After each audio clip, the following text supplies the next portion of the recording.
ये 27 जनवरी 2009 की सर्द रात थी। कोएटा से चली वाली सर्द हवाएं कराची को भी सर्द कर रही थीं। जमाल, ये एक फर्जी नाम है, एक रेस्टोरेंट में वेटर का काम करता था। इस रात वो ग्राहकों के इंतजार में रेस्टोरेंट के बाहर मेन्यू लिए खड़ा था। सर्दी की वजह से सड़क पर रश ज्यादा ना था। स्ट्रीट लाइट का पीला बल्ब टिमटिमा रहा था। उसी असना में एक आदमी जमाल की तरफ आया और इशारे से बताने लगा कि वो गाड़ी में बैठी 3 लड़कियों ने ये ऑर्डर दिया है। जमाल ने ऑर्डर नोट किया और किचन के शोबा को ऑर्डर बता दिया। ऑर्डर तैयार होने पर जमाल ऑर्डर लेकर सड़क के खामोश गोशे में खड़ी गाड़ी की जानिब चल दिया। गाड़ी सड़क के तारीक कोने में खड़ी थी। गाड़ी के शीशे सियाह थे। एक लम्हे को तो जमाल को लगा गाड़ी में कोई बैठा ही नहीं।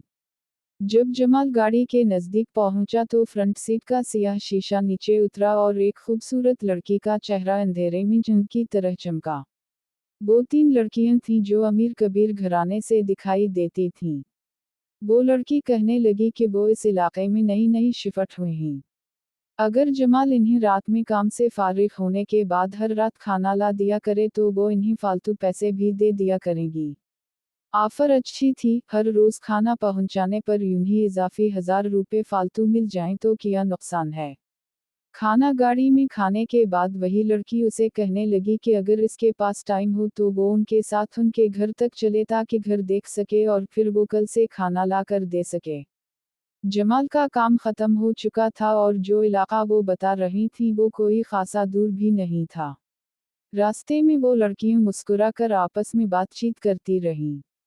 वो लड़कियां उसे बताए हुए इलाके से कहीं दूर ले गईं और जमाल को परेशान देखकर कहने लगीं कि वो फिक्र ना करे कि घर दूर है, इसे टिप में खासे पैसे मिलेंगे। घर पहुंचकर इन लड़कियों ने उसे एड्रेस लिखकर भी दे दिया। कुछ नकदी भी दी। साथ ही उसे मज़ेदार खुशबू वाला नीम गर्म दूध भी ला कर दिया कि वो पीकर जाए कि सर्दी बहुत है। दूध पीने के बाद अभी जमाल ने 2 कदम ही उठाए थे कि वो लड़खड़ा कर चकरा सा गया। इसने बड़ी मुश्किल से दीवार का सहारा लेकर खुद को गिरने से बचाया। फिर इसे कुछ होश ना रहा। असिस्टेंट सुपरिंटेंडेंट ऑफ पुलिस के मुताबिक जख्मी जमाल ने पुलिस को बताया है कि जब उसे होश आया तो वो बेलिबास था और वो तीनों लड़कियां भी ऐसी ही हालत में उसे जबरदस्ती मजबूर कर रही थीं।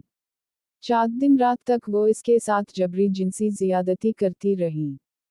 फिर इसे क़यूम आबाद के दरिया के करीब नीम बेहोशी की हालत में पीट कर फरार हो गई। पुलिस के मुताबिक गश्त करती पुलिस ने उसे दिलदली जमीन पर नीम बेहोश पाया। पुलिस जख्मी जमाल को ले अस्पताल लेकर गई। डॉक्टरों ने जिनसी जियादती की रसदेक करते हुए पुलिस को बताया कि जख्मी के नाजुक हिस्सों पर शदीद जख्म थे और वो चलने से कासिर था।